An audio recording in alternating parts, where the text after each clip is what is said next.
And now we come to the last of our speakers, Geneviève Paul, who's the head of globalization and human rights at FIDH, the International Federation for Human Rights.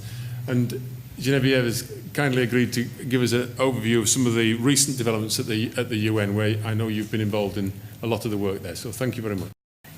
So I'll provide a little bit of the background that led to the adoption of resolution at the last Human Rights Council session in June, briefly present the resolutions that were adopted, and then finish with some of the opportunities and challenges in our view that can result from these developments.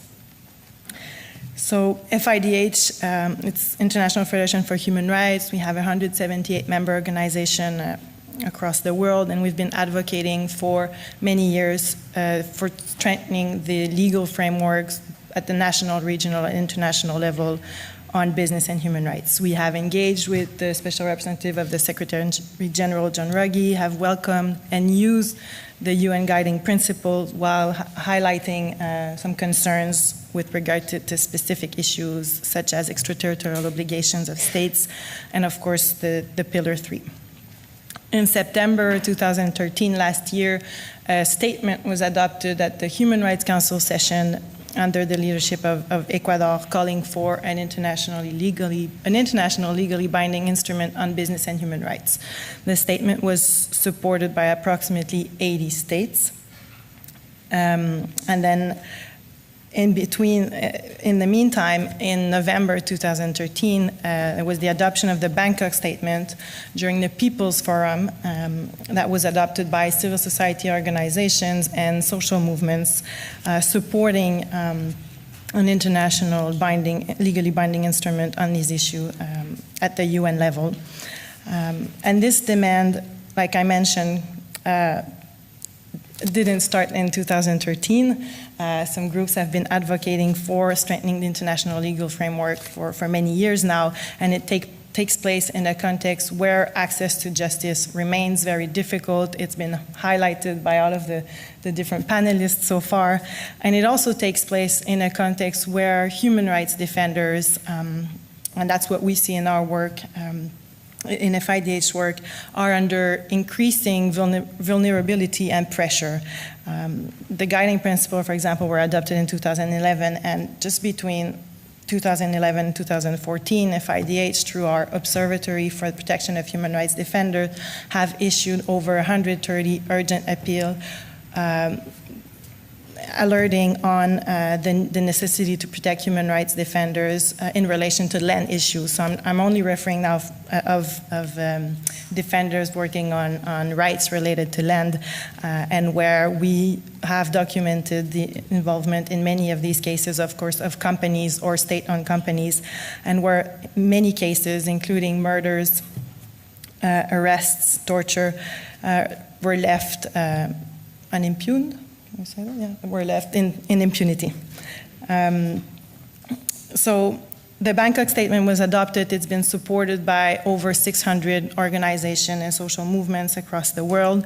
In March 2014, there were discussion at the Human Rights Council session, initial discussion on the feasibility to have an international legally binding instrument on these issues. That led to the negotiation in June this year of resolutions on these issues. So there were 2 resolutions that were adopted.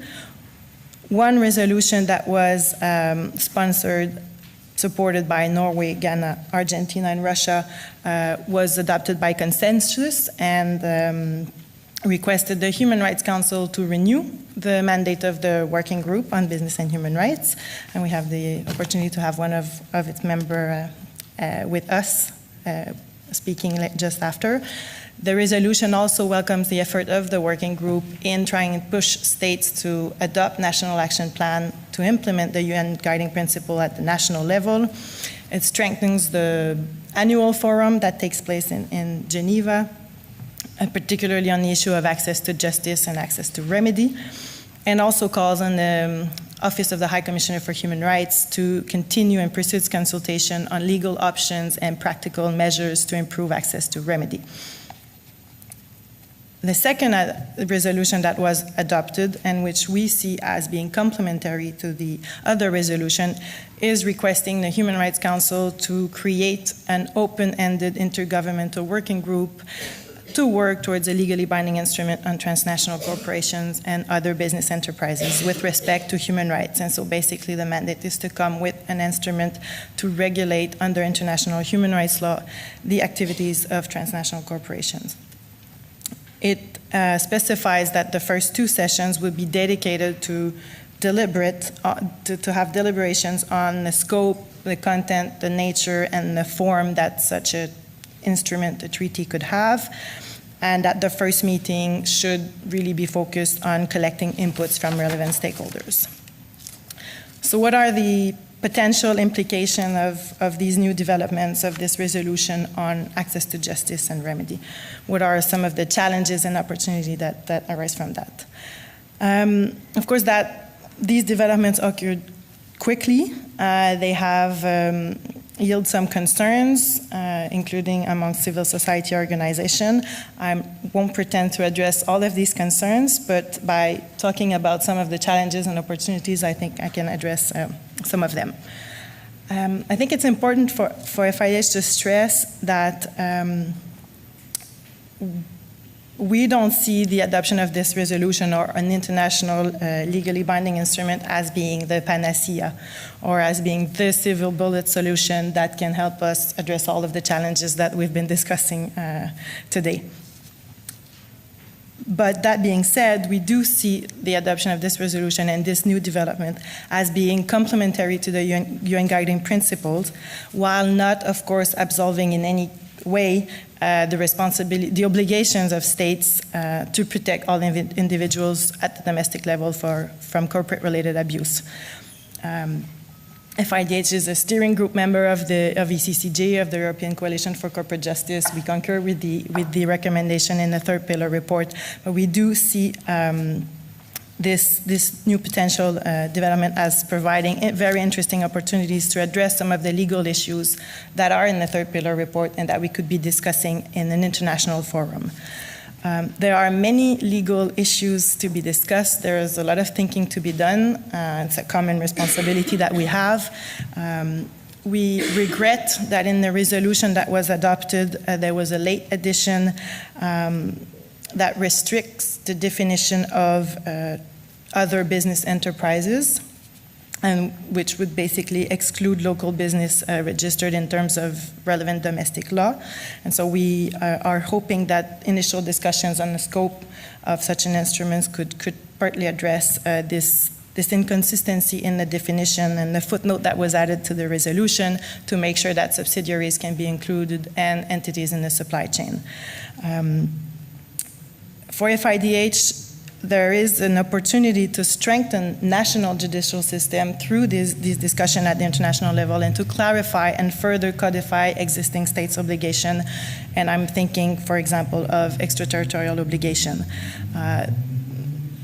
Just to throw some initial ideas, the treaty could both help in trying to address the issue of remedies, and I'll get back to that, but also try and address the issue of prevention. And we've been discussing about the duty of care, corporate liability, and trying to look also at policy coherence and trying to have legal discussion on how do we capture the complexity of corporate structure, how do we try and address the transnational nature of these activities.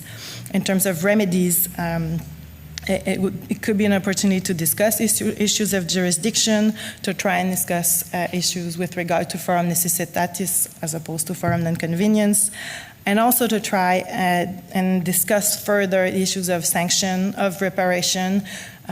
Little is being said on collective reparation, including for indigenous people, and trying to go beyond the issue of monetary compensation. And also it will require us to be innovative in our thinking and trying to think of and design international monitoring mechanism with the limits that we know treaty bodies currently have, and try and see how we can think of effective and robust international remedial mechanism, keeping in mind the other mechanisms that already exist with regard to particular issues, such as, for instance, the ILO supervisory mechanism. The challenge, a big challenge, will be to ensure the participation of all stakeholders and to make sure that this is an inclusive process if we want it to go somewhere and not have this discussion for the next 40 years. The second resolution that created this open-ended intergovernmental working group was not adopted by consensus. There were 20 states that voted in favor, 13 abstention, and 14 states that voted against, including all of the EU countries, member of the Council at the moment, and other countries such as Japan, the US, and the US. That being said, the resolution does have inclusive language. Like I mentioned, it stresses the importance of consultation. It requests the assistance of the Office of the High Commissioner, and then the work that the office is currently doing on the issue of gross violation could feed into that process. And it also calls on the need to have some independent expertise and expert advice for the Intergovernmental Working Group to be able to fulfill its mandate. And in that regard, the Intergovernmental Working Group could build on the work of the Working Group on Business and Human Rights, and also on other special procedures such as the Committee on Economic, Social, and Cultural Rights, which, as you may know, has done interesting jurisprudence, including recently, for instance, in its observation when it reviewed China, and where it did look at some of the issues that we've been discussing, legal liability for companies and subsidiaries, as well as remedies. So FIDH welcomes these new developments with a note of caution, and really hope that it can help and generate greater interest on the urgency to look at the issue of access to remedy. It shouldn't be used as an excuse for states not to do nothing at the national level. I think we need to stop placing the responsibility on the other, and the example of the current discussions in France, as Sandra mentioned, is one example. I think it's important to assure the responsibility at each level. And we do hope it can encourage states to adopt concrete and robust measures. We will continue at FIDH to work at all levels. We are involved in strategic litigation. Robert mentioned the Amicis case where FIDH filed a complaint with our member organization. We continue to try and test the judicial mechanism as well as the non-judicial mechanism, try and push states who are involved in different national action plans process, while at the same time strengthening international legal framework, so that we hope that if we meet again, we can finally stop talking about the forgotten third pillar, like you said. Thank you.